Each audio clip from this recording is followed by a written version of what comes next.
Heyo everybody, Haku here with my review for The Walking Dead issue 163, is it? Yeah, 163. 164 will actually be out on the 15th, so I will be doing my live reaction to that one then and review for it, of course, on the 16th. So yeah, so cool that we get 2 issues in a single month. But yeah, for this one, my biggest thing I have to say this one is just fuck Rick. Now, I'll explain more as we get to the different parts that make me think that this issue.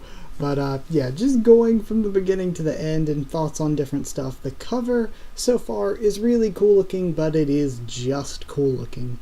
It apparently isn't yet directly symbolic for anything, but that doesn't mean it can't be symbolic in the future.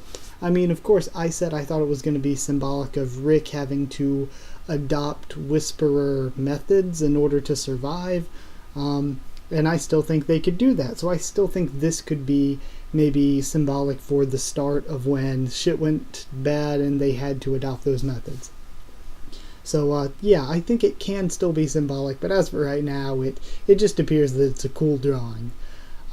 So we see that Rick and Dwight hear the dead now, and I'm just, okay then, they couldn't hear them approaching before, but now, holy crap, you can just hear the sea of them out of nowhere.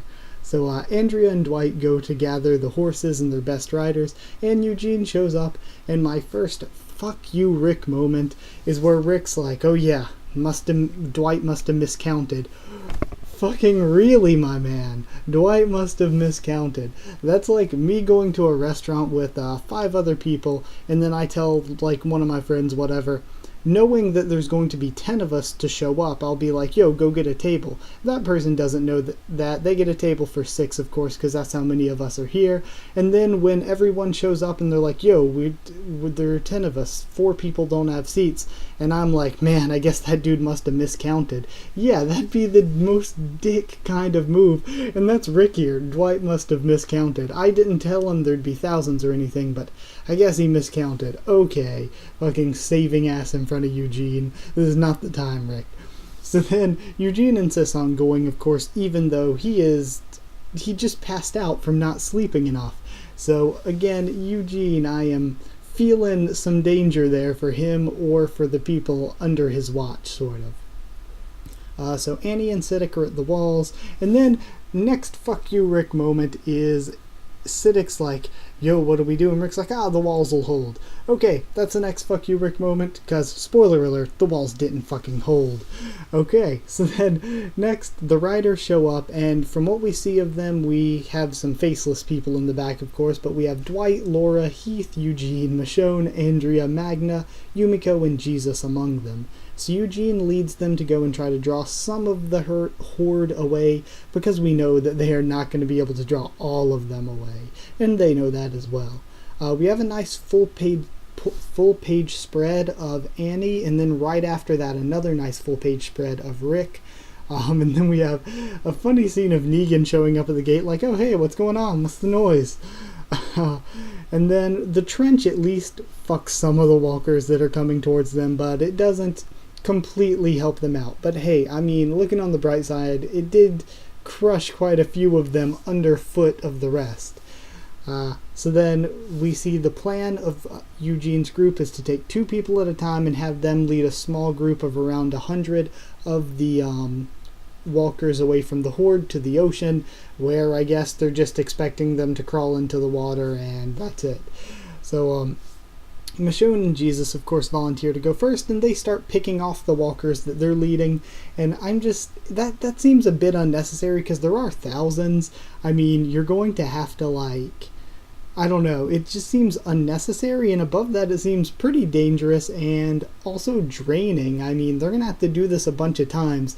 They're just making themselves more tired right at the beginning.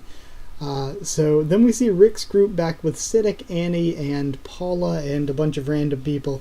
And Negan, of course, they start to pick off walkers at the wall, and Negan really takes the charge for that. He goes in first, he's like, okay, let's kill these guys, which led to, of course, the funny moment of Rick being like, well, you heard the man, follow the man, do what he says. Then they start getting overrun as the gate falls down, because, of course, fuck Rick, like, oh, it'll all be fine, the walls will hold. Nope, they didn't. The gate fell in and the place gets flooded with walkers. Paula gets grabbed and everyone else bolts because of it, because they just scatter. They're like, no way, Paula just got grabbed, we're donezo. And Rick gets knocked down, and right when you think, okay, maybe Rick's in a bit of danger, nah, Negan comes in and saves him. Which was a great scene, probably the most important scene of the issue. And the very, very end, we see that John and Tara are scouting the area, which would be kind of dumb of the Saviors to get involved anyway. I mean, for the Saviors to get involved, it'd be more danger for them. All they have to do is let the Horde kill off Alexandria, really, or at least do some damage. I mean, rushing in there is not going to help their case. But, yeah, basic premise of the issue, Rick friggin' sucks. And even the stuff like the Eugene's group, it looks like it's going well, but plans always go to shit. Their group, since Heath is with them, judging by the covers where we see Heath and Dwight and the stuff going on with the Saviors, I think the Saviors are probably going to attack that group, not the actual group at Alexandria. Also, R.I.P. Paula. She's been with us like since way at the beginning when we first got to Alexandria. So, rip in peace, Paula. Also, the biggest and most important thing for this entire issue is that Rick and Negan are starting to grow trust in one another. Negan saved Rick, not just like before when he delivered Alpha's head. He like literally could have let Rick get eaten there and then taken charge of the leftover Alexandrians. But no, he saved Rick just, I guess, out of the kindness of his own heart. I mean, it could be some evil plan, but it'd be a very weird evil plan to save him when he could have let him get ripped apart by the dead. So, yeah, they're starting to grow some trust in one another, especially when Rick almost kind of did let him lead people, even though he said that was the one thing he'd never let Negan do, was lead people. He'd give him a job, he would let him live in a place, he would supervise him, but he'd never let him lead people. And then bam, Rick just let him lead people. Then what else? There was something else I wanted to say. Oh yeah, you could kind of notice where we weren't on the 16-panel grid anymore. It didn't seem that we had been on for all of the Whisper War. I think I said in the live reaction, it looks like kind of a 12-panel grid. It looks like we maybe had like 3 columns with 4 rows when it came to the setup.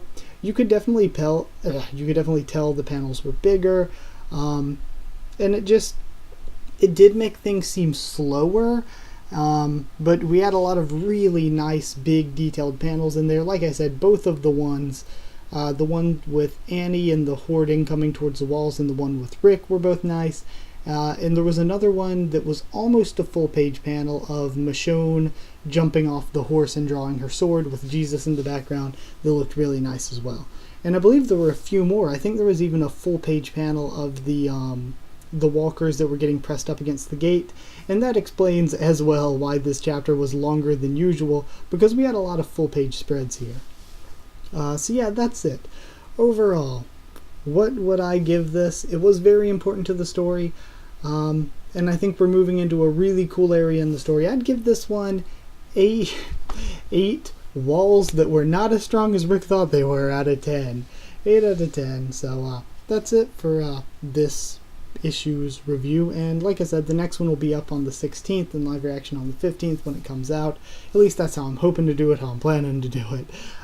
Either way, like if you did like the video, and comment down there to tell me what you thought of this issue and what you thought of my thoughts on it. Subscribe for more The Walking Dead, both comics and TV show. Yeah, the TV show's coming back soon. I'll be reviewing that as well, and a ton of other things on the channel, just a friggin' ton.